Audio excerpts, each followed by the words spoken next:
Tingnan nyo to. Meron ng dalawang sisiw dito na binaba nila. Ang galing nila. Yan. Ang galing. Dalawang sisiw yan.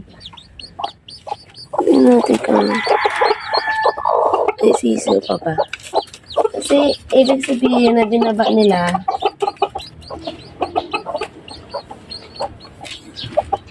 Ibig sabihin, good to go na yan. Ayan o. At pero nandito yung mga nanay.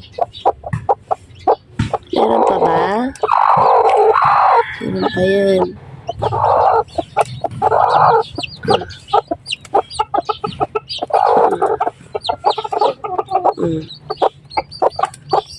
So, ang gagawin ko na lang, ayan, lagyan ko na ng pagkain to dito. Tatlo pala sila. Kinuha ko itong isa. Tatlo pala sila nagtatago dyan.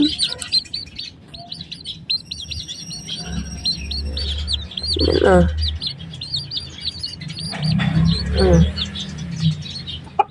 na. Kunin ko yung planggana. Ilagay ko sila sa loob ng planggana.